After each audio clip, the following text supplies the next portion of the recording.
wabarakatuh. Perkenalkan, nama saya Ayuna Ayunintias dengan NIM 30125.025. Saya dari program studi Ilmu Al-Quran dan Tafsir kelas A. Di sini saya akan menceritakan tentang masa keemasan Islam pada masa dinasti Abbasiyah. Dinasti Abbasiyah atau Bani Abbasiyah merupakan kekhalifahan Islam kedua yang berkuasa di Baghdad.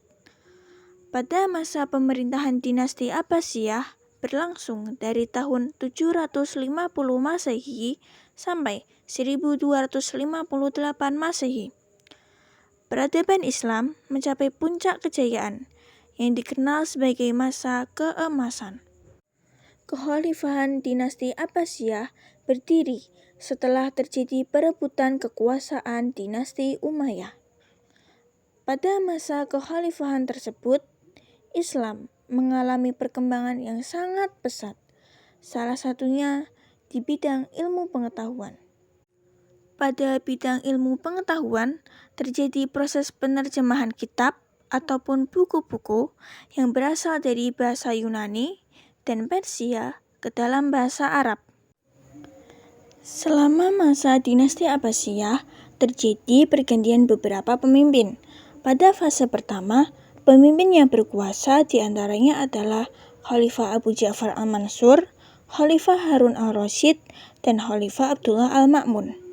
Pemimpin-pemimpin tersebut yang mendorong perkembangan dan kemajuan ilmu pengetahuan. Selain kegiatan menerjemahkan kitab, buku-buku, dan karya sastra, juga terjadi perubahan lain yang mendukung kemajuan ilmu pengetahuan. Di antaranya yaitu mendirikan perpustakaan dan tempat untuk penelitian. Pada masa Khalifah Ja'far al-Mansur, beliau mendirikan kota Baghdad pada tahun 144 Hijriah atau 762 Masehi dan menjadikan kota Baghdad sebagai ibu kota negara. Beliau menarik banyak ulama dan ahli dari berbagai daerah untuk datang dan tinggal di Baghdad. Baghdad mengalami kemajuan yang sangat pesat dan menjadi pusat kota peradaban dan ilmu pengetahuan. Perkembangan ilmu terbagi menjadi dua bidang besar, yaitu ilmu nakli yang bersumber dari Al-Quran dan Hadis, dan ilmu akli yang bersumber dari akal dan hasil penelitian. Dalam bidang ilmu nakli, lahir para ulama besar seperti Imam Abu Hanifah, Imam Malik, Imam Syafi'i, dan Imam Ahmad bin Hambal yang membentuk 4 mazhab fikih utama. Bidang ilmu lain seperti ilmu tafsir, ilmu hadis, ilmu kalam, dan bahasa Arab juga berkembang pesat dengan lahirnya banyak tokoh dan karya penting. Sementara dalam bidang ilmu akli, umat Islam mulai mempelajari filsafat, kedokteran, matematika, astronomi, dan berbagai cabang ilmu lainnya yang melahirkan banyak tokoh seperti Al-Khawarizmi, Ibnu Sina, Al-Razi, Al-Haytham, Ibnu Rushdi, Al-Ghazali melalui gerakan penerjemahan besar-besaran dari bahasa Yunani, Persia, dan India ke dalam bahasa Arab. Seiring berjalannya waktu, masyarakat Baghdad sangat antusias untuk belajar ilmu pengetahuan. Maka dibangunlah perpustakaan.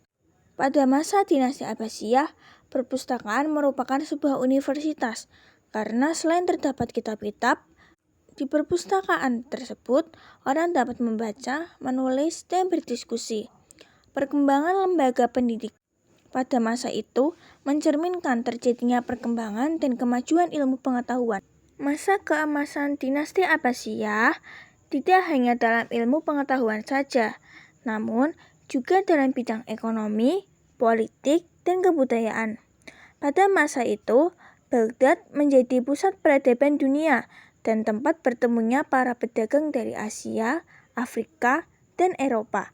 Sehingga perdagangan dan perekonomian berkembang sangat pesat. Seni arsitektur dan sastra Arab juga mengalami kemajuan besar, ditandai dengan berdirinya bangunan megah seperti Masjid Agung Samarra, serta berkembangnya seni kaligrafi dan puisi. Kehidupan sosial pun menjadi lebih maju, dengan masyarakat yang terbuka terhadap perbedaan suku dan budaya. Semua kemajuan ini menjadikan masa kekuasaan Abbasiyah dikenal sebagai zaman keemasan Islam, ketika dunia Islam menjadi pusat kebudayaan dan peradaban global.